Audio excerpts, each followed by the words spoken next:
morning, Bucknutters. Welcome to the Bucknuts Morning Five-ish here on March 22nd, 2016. I am Dave Biddle, joined by the one and only Duane Long. Duane, sounds like Dontre Wilson could be headed for a good senior year. I think a lot of people wrote him off, and he even almost left the team after the Michigan game last year. I'm not sure if he was going to transfer or try his hand at pro ball. Notice I didn't say the NFL, maybe Canada, but I had heard that he was going to leave the team after the Michigan game this past season. The coaching staff talked him into coming back, and now he's really worked hard all winter, doing good so far this spring. Just talk a little bit about Dontre Wilson. Are you buying the fact that he could have a good senior year for the Buckeyes? Well, I'm not convinced yet. I mean, why didn't he? Where's he been? I need to see the guy perform on the field. When he's been out there, dropped a few balls, just didn't have the impact that he was supposed to have. I see some skills. I see a guy who could have an impact, but he still hasn't. He's helped this football team a little bit, but he's not been that guy. I mean, he loses. What was wrong? I know they talk about the little injuries and that kind of stuff with Wilson, but Marshall took his job, just flat took it from him. So I don't know how excited we can get about Dontre Wilson. They say he's added weight. That will definitely help. But I still need to see the guy do it on the football field. So just throw me in the camp of I'm from Missouri. Show me. We'll see what happens. We've got some talent at his position. We'll see if he's able to be the guy. Right now, I'm just not convinced. Urban Meyer curiously said the first day of spring practice back on March 8th. We got a chance to talk to Urban Meyer again today after practice. More on that later. But back on March 8th, he said Dontre Wilson's in the mix to be a running back, not H-back, not wide receiver. Urban said he would play those positions, H-back and wide receiver. But he's also in the mix to be a straight tailback. Now with, Curtis Samuel's going to play that position in addition to the H. Mike Weber's going to play running back. Deontay Dunn running back. Antonio Williams running back, even though he's a true freshman. Again, I'm going to ask you, are you buying this question? Are you buying that Dontre Wilson is a legitimate candidate at running back for the Buckeyes this fall? No. Plain and simple. Like you said, you just laid it out. You've got Dunn, who I think nobody is taking seriously enough. Then you've got Curtis Samuel. You've got to give him some touches, Dave. I don't think you're going to disagree with me on that. You've got to give this guy some touches as a running back.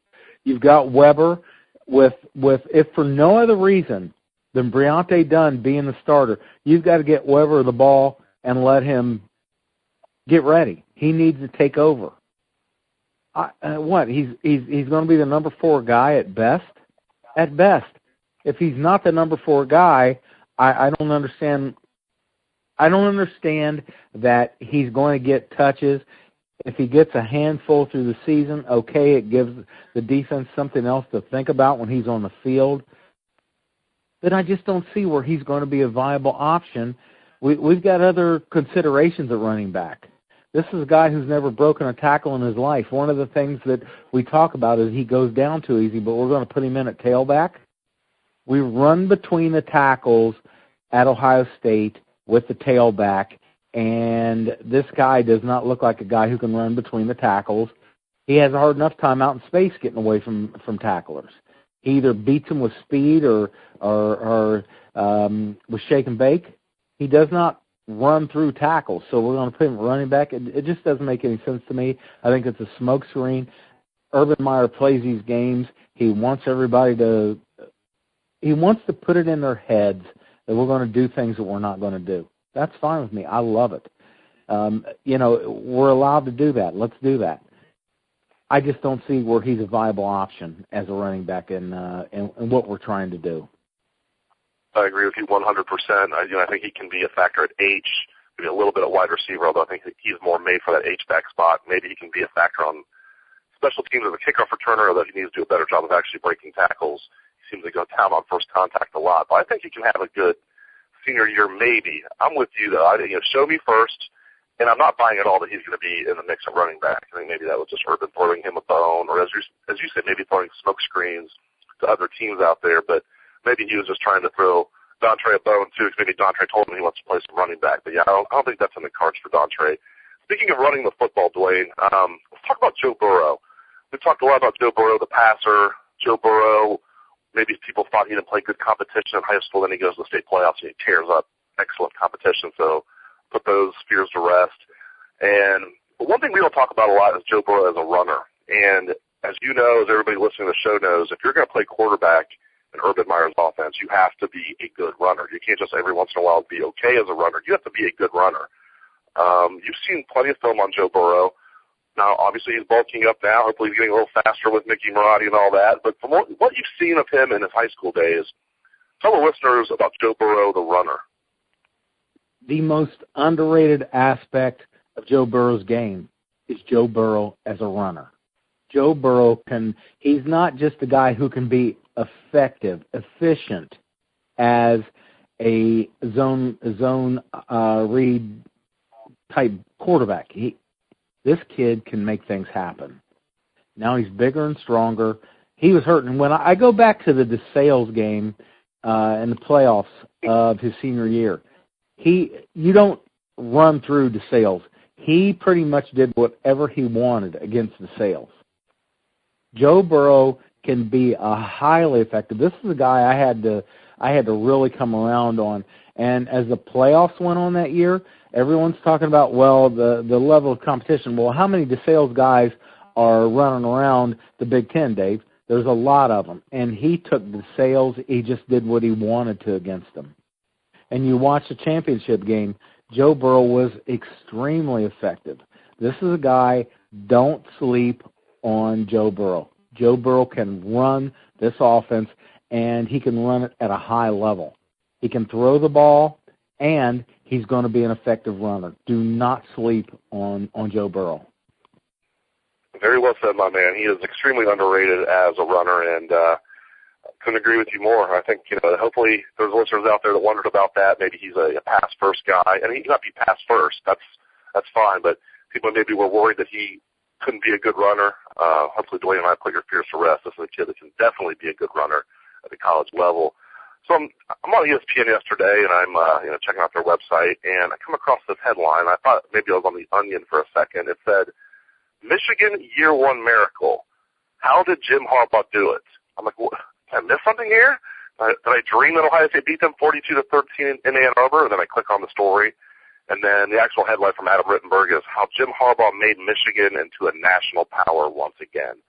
I know everybody wants Michigan to be a national power outside of Ohio State people. National writers, they just fall in love with this idea of Michigan coming, rising to the top again. We need to keep in mind their 2015 recruiting class had like 12 guys in it, and the best recruit in that class, Brian Cole, has already left the program. They basically did not have a 2015 recruiting class. I still think it's going to take them a long time to catch up to Urban Meyer. This idea that you're going to anoint Jim Harbaugh as a miracle maker and they are national powers once again, I think Adam Rittenberg is completely jumping the gun here, Duane. National power. Really? What? For what? I mean, come on, man. That the program has improved. Let's be honest, it's really improved. That national power. I just, those two words with what we see with the current Michigan program, the only thing I can do, I'm sitting here with a silly grin on my face. Come on, man. It just doesn't, no. It's not a national power. That I think Jim Harbaugh has it on the right track. I absolutely believe that. I believe that he is doing Michigan right. Some of the things he's doing, I don't know about. I think it could cost him. It makes me think that Jim Harbaugh is not long-term for the Michigan program. He wants to get it on the right track. Then they move on to the next guy, and he can go back to the NFL. Because some of the stuff he's doing is just not the way you do it.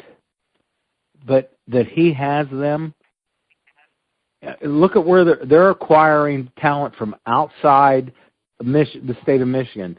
It had gotten so bad. Michigan they were taking players from Ohio that Ohio State did not offer, and I would go so far as to say Ohio State didn't even consider offering. Well, how are you going to compete with Ohio State when you're not offering players that Ohio State offers? That's a big deal. Jim Harbaugh is trying to change that. He's trying to bring in some more players. He's gotten some national players. We had kind of gotten a little bit away from what's the running back's name from New Jersey? In the last class that he was committed to us, decided he wanted to go to Michigan, be a star. Didn't have a good senior year. Yeah, Kareem Walker, that's who I'm looking for. Kareem Walker did not have a great senior year. Now he's going to Michigan. But there was a time when Walker decided he did not want to go to Ohio State, it wouldn't have been Michigan that he turned to. Harbaugh is doing things that are going to right the ship. But when you start talking about national power, wow, are you reaching? Not yet. They still got to put when you watch the Ohio State-Michigan game, Ohio State is a national power. When you watch that game, we're playing them at Ann Arbor and just completely dominate them. Just run it right down their throats the entire game. I mean, we didn't even need to throw the ball. We just ran right at them and killed them. Well, you can't throw the word national power around. In a couple of years, maybe they will be. Right now, no, it's just such a reach to even say that Michigan is a national power. I'm going to head on over to the WAC here in a few minutes and watch a national power practice in person. After an 11-day hiatus, Ohio State gets back on the practice field today, 8:30 a.m., so by the time a lot of people listen to the show, they will be done with practice. But they're practicing from 8:30 to 11 a.m. today, so we will be there. The first hour of practice is open to the media, so look for videos and a practice report on the site today. And then we'll interview Coach Urban Meyer. You've heard of him, after practice around 11 a.m. It's scheduled for 11 a.m. Pro tip. It'll be more like 11:30. In case you're out there and you really want to follow along everything Urban says, we'll have a thread on the message board. It'll probably be more like 11:30, but it's scheduled for 11 a.m. Look for full coverage on Bucknuts today of practice and what Coach Meyer has to say. And thank you very much to Duane Long. I really appreciate your time, Duane. Dave, it's always good to talk to you. And Michigan is not a national power. Let's just end the show like that. Perfect way to end the show. Thanks to all the listeners out there for tuning in. I appreciate it. Hope you have a great day. Take away, best damn band in the land.